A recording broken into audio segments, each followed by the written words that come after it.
Okay, now it's time to move on to your CV, which is kept underneath your portfolio on your clipboard. It's important to note that everything on your portfolio is considered open information. Anyone can look at this at any time. The stuff on your CV may well be secret, so that's why it's kept under your portfolio normally, and you don't necessarily want to or have to share this information with other players.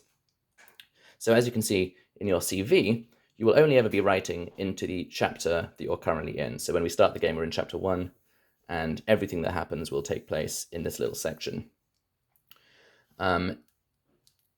First of all, during the real-time part of the game, when you're just freely roaming around, you will get to write everything that you do and everything that happens to you in the activities section. And then during payday, when we come together and kind of add up everything that's happened, you will have a chance to write down the job you're currently holding at the end of the chapter, as well as its sector and level. And you may well have more than one job, so there's room to write up to 5 jobs in this section. You're not going to get very far in life if you don't have that grind set, guys. Down here as well, during payday, you'll have a chance to add up your experience over the course of the chapter. This will also happen during the real-time phase. So again, we've got 1, 2, and 3.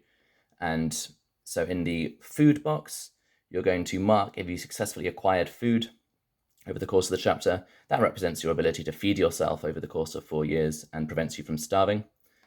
Over here we have lodging. Again, if you successfully acquire lodging, that means that you were housed over the last 4 years and you did not end up homeless.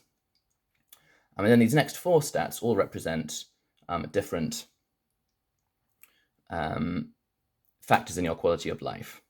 So I'm going to start with pleasure, which is nice and simple. If you get some pleasure point from anywhere, that gets marked here. And if you get 1 pleasure, that simply gets added to your quality of life at the end of the chapter, and it represents you having a better quality of life because of the pleasure you got. Pain is simply the opposite of pleasure. If you experience pain for any reason, you'll mark it there, and then pain is subtracted from your quality of life, indicating that that was a bad time, because that's how pain works. Meaning is like pleasure. It adds to your quality of life score, but the cool thing about meaning is that it will carry down each chapter. So at the end of the chapter, not only do you get whatever meaning score you had in this chapter, but you get to start next chapter with that same amount of meaning. So meaning ultimately is more important to aim for than pleasure, because pleasure you count once, meaning you can potentially be counting up and up over the course of the entire game.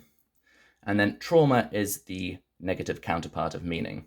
If you get a trauma, it will subtract from your quality of life, and you guessed it, it will pass down over each subsequent chapter, unless you can find a way to get rid of it. But let me tell you guys, that's not super easy.